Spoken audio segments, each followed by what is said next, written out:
सांगलीमध्ये विशाल पाटलांनी अपक्ष आणि काँग्रेसकडूनही दाखल केला उमेदवारी अर्ज। आज सांगली शक्ती प्रदर्शन। विशाल पाटील यांच्या बंडखोरीमुळे महाविकास आघाडीची डोकेदुखी वाढली।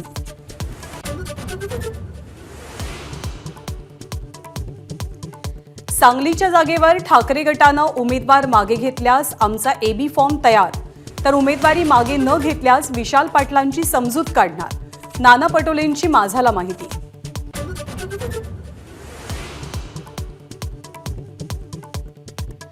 कोल्हापूरचे महाविकास आघाडीचे उमेदवार शाहू महाराज आज अर्ज दाखल करणार। दसरा चौकातनं महाविकास आघाडीचं शक्ती प्रदर्शन।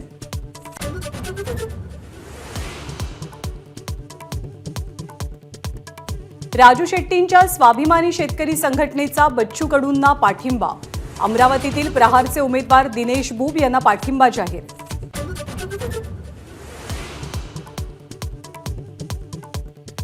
भाजपचे सोलापूरचे उमेदवार राम सातपुते आणि माढ्याचे उमेदवार रणजितसिंह नाईक निंबाळकर आज उमेदवारी अर्ज भरणार। फडणवीसांच्या उपस्थितीत भव्य रोड शोचं आयोजन।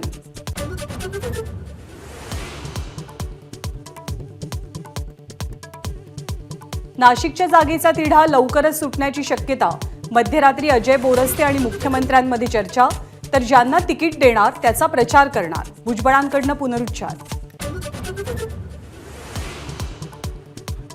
लोकसभा निवडणुकीच्या प्रचारासाठी देवेंद्र फडणवीस तब्बल 125 सभा घेणार। महाराष्ट्रात मोदींपाठोपाठ फडणवीसांच्या सभांना सर्वाधिक पसंती। पूर्व विदर्भात फडणवीसांच्या आतापर्यंत 20 सभा। राज्यामध्ये 48 पैकी किती जागा कुणाला मिळणार? महाविकास आघाडीचा विजय की महायुतीची बाजी? राज्यातील प्रत्येक मतदारसंघाचा ओपिनियन पोल आज संध्याकाळी 7 वाजल्यापासून एबीपी माझावर।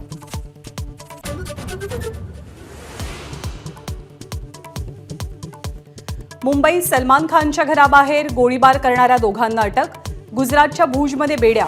आरोपींकडून एका महिन्यापासून सलमानच्या घराची रेकी।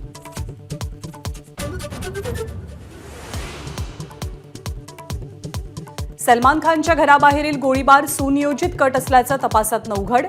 गुन्ह्यामध्ये वापरलेलं शस्त्र वांद्रे परिसरातच फेकल्याची माहिती, तर महिन्याभरापासून आरोपींचं पनवेल हरिग्राम गावात वास्तव्य। पुणे जिल्ह्यामध्ये दुष्काळाचं सावट। जिल्ह्यात एकूण 10 तालुक्यांमध्ये पाणी टंचाई। 13 तालुक्यांपैकी 10 तालुक्यांमध्ये टँकरनं पाणी पुरवठा। अनेक नद्या कोरड्या। शिर्डीमध्ये 3 दिवसीय रामनवमी उत्सवाला सुरुवात। पोथी मिरवणुकीनंतर पुढचे 3 दिवस विविध कार्यक्रमांचं आयोजन।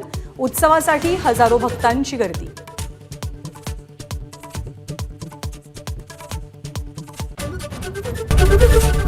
एबीपी माझा, उघडा डोळे बघा नीट।